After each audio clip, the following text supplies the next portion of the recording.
Hello, today we are joined by Dr. Apostolos. He's a fertility specialist working at Evewell Clinic in Harley Street. Hello, Apostolos, how are you today? I'm very well, it's many thanks for the invitation. I'm really happy to be here with you today. What are the main causes of infertility among modern individuals today? Wow, that's a very interesting one. I think obviously in our modern society, advanced maternal age probably is one of the most important ones. What we see in our practice as well is that male factors of fertility is also on the rise, and it's usually responsible for about 30 to 40% of infertility in couples. Um, then I would say endometriosis and uterine problems also are important. And finally, I think one of the most important as well is the what we call unexplained subfertility is obviously a term that we as doctors never like because as by the name unexplained, we don't know what's wrong because all our investigations have been absolutely fine, but still the couple cannot conceive. I think these are, for me, the most important causes of subfertility nowadays. So, how important is luteal phase support in infertility treatments, and what role does progesterone play in this process? Right. Thank you for that. I think, first of all, luteal phase support is an integral part of every fertility treatment.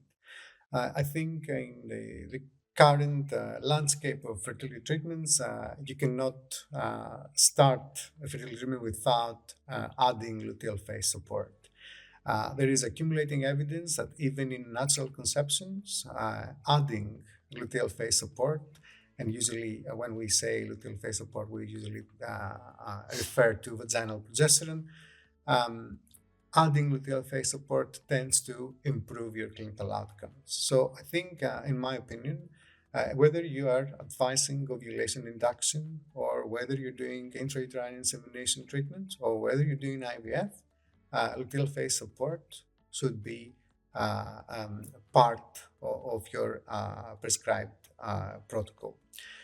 When it comes to ovulation induction and inseminations, we have seen that the addition of progesterone, as vaginal progesterone as luteal phase support, has led in improvements in clinical pregnancies and live births.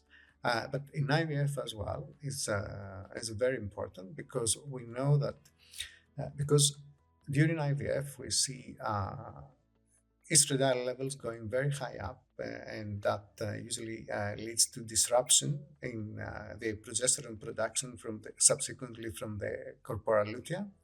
And therefore, you need luteal phase support to maintain your implantation and clinical pregnancy rates. So I think that's very, very important. Uh, the second part of your questions with regards to progesterone is the vaginal progesterone is the standard of treatment, the standard of luteal phase support in most fertility treatments. There are different types. So we've seen combinations of vaginal progesterone with GnRH agonists, for example. We've seen HCG injections. We've seen quite a few different approaches, but vaginal progesterone tends to be by far the standard of treatment. How do you implement micronized vaginal pessary to your daily practice? I think in our clinic, the way we work with luteal phase support is that we have a standard protocol, which usually is a vaginal pessary twice a day. We will perform a blood test for progesterone, usually the day before the transfer. And if the progesterone levels are low, then we will make a decision to either increase the dose of the vaginal progesterone or add an injectable. The decision is mainly based on our patient's preference and also what are the levels of progesterone really. So then after that, we usually tend to recheck progesterone levels a few days later to make sure that we see the increase that we want to. How do you think advanced technologies such as AI could contribute to infertility treatments? Mhm. That's a very interesting question. I think AI is already here. It is not the future. I think it's the present. AI is already in the lab and has quite a few applications in the lab. So we can determine oocyte quality using AI. We can select sperm using AI. We can combine morphokinetic characteristics and make comments about embryo quality. We can predict euploidy. And also, there are attempts to predict clinical outcomes as well.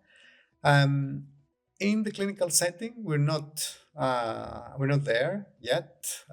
There are attempts to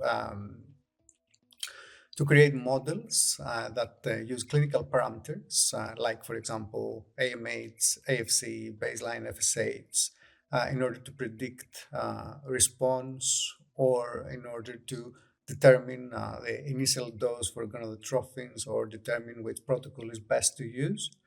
There are other models that use the number of follicles around the time of trigger or the estradiol levels around the time of trigger in order to predict when is the right time to do the egg collection and when you're going to get more mature oocytes. But the problem when you apply artificial intelligence in the clinical setting is that you need to be very, very careful with the data you train your AI programs with. Otherwise, the results you get may be quite misleading. Thank you so much, Apostle.